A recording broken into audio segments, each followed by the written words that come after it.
Good. So again, really, it's a pleasure to have you talk about your great movie, The Act of Killing, for the Sofia International Film Festival right now. And my first question would be, how did you come to make this film?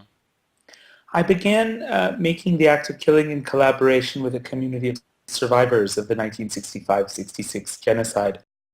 In 2003, we began this work together, trying to make a film.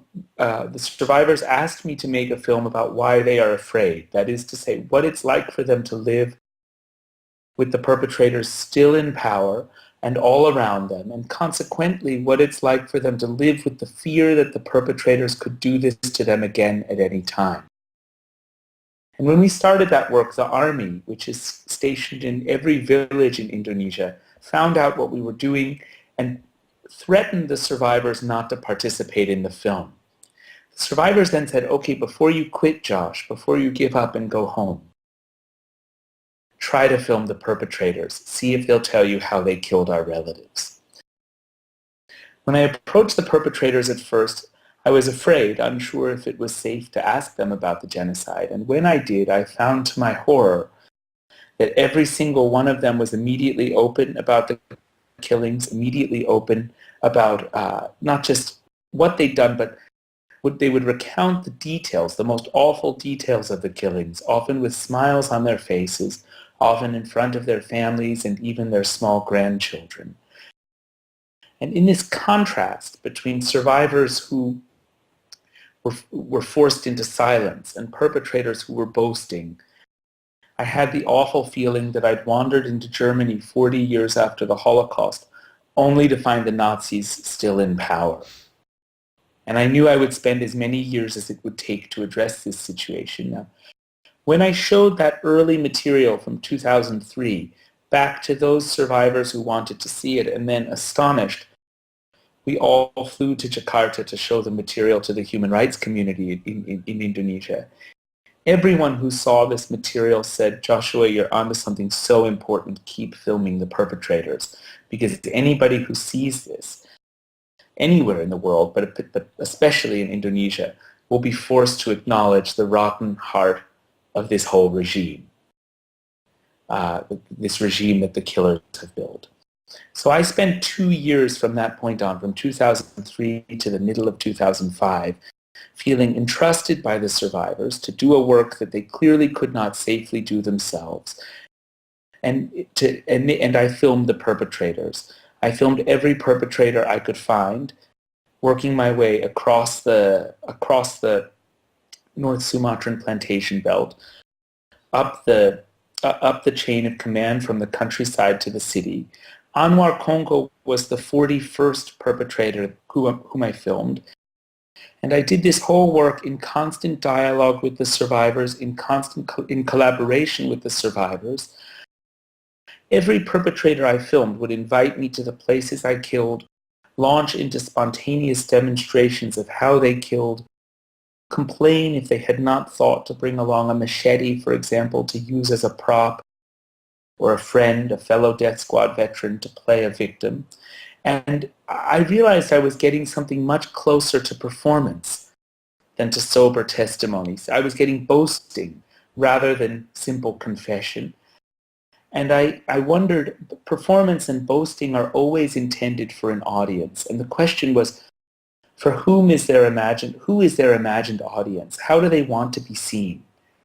And maybe how do they see themselves? I felt if I could answer those questions, the whole facade that the perpetrators had created, that the killings were heroic, the whole facade would come crumbling down. So I started to propose to the perpetrators, look, you've participated in one of the biggest killings in human history. I want to know what it means to you and to your society. You want to show me what you've done. So go ahead and show me what you've done in whatever way you wish. I will film your reenactments, but I will also film you and your fellow death squad veterans discussing what you want to show, and equally importantly, what you want to leave out, what you don't want to show. And in that way, create a new kind of film, a documentary of the imagination, rather than a documentary of your everyday lives, that answer these fundamental questions. How do you want to be seen? how do you see yourselves? Now, when I met Anwar, the very first day I met him, like I say, he was the 41st perpetrator I filmed. The very first day I met him was the day he took me to the roof and showed how he killed with wire. And I had this, in many ways, that was a typical first shoot with a perpetrator, except that he does something different from everybody else. He admits that his pain is close to the surface. He says he's a good dancer, going out drinking, taking drugs, dancing, in order to forget the horror of what he's done. And then he starts to dance, as though to try and banish the horror that he's feeling simply by talking about what he's done.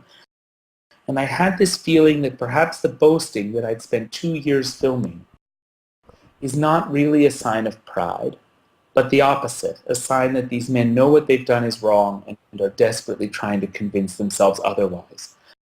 I had this feeling that the boasting and remorse may be two sides of the same coin, that these men are not monsters who are proud of killing, but actually humans who of course know what they've done is wrong.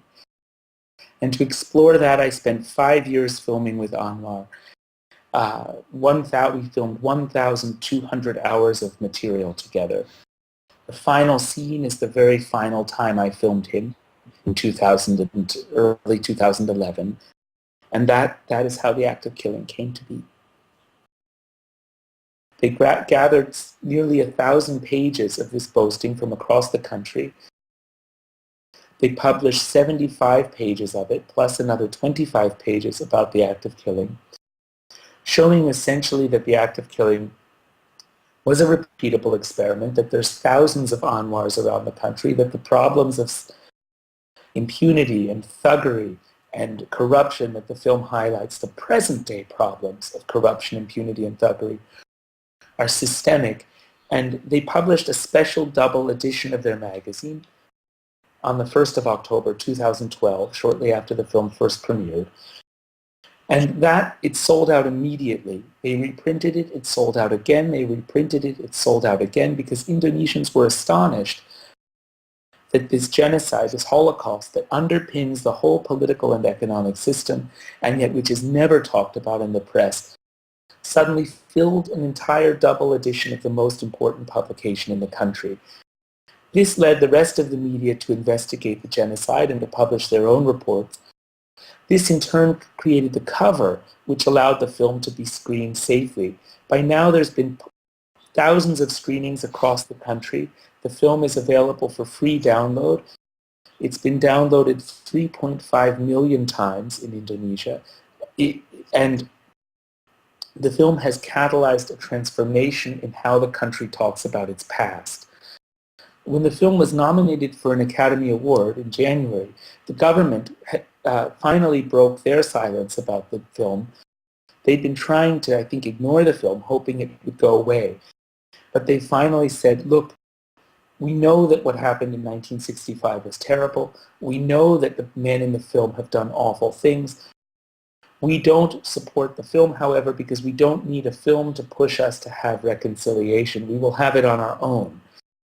Now, this was not the most supportive statement towards the film, but it was a wonderful statement because it was a 180-degree about-face on the part of the government. Until now, the government has maintained that the genocide was something heroic, something to be celebrated. Finally, the government has admitted it was wrong. The film has come to Indonesia like the child, I would conclude, in The Emperor's New Clothes, opening a space for ordinary Indonesians to finally talk about their most painful issues without fear. Nevertheless, there's a lot of political change that still needs to happen. My crew remains anonymous. They cannot safely put their name on the film, and I cannot safely return to Indonesia for the time being.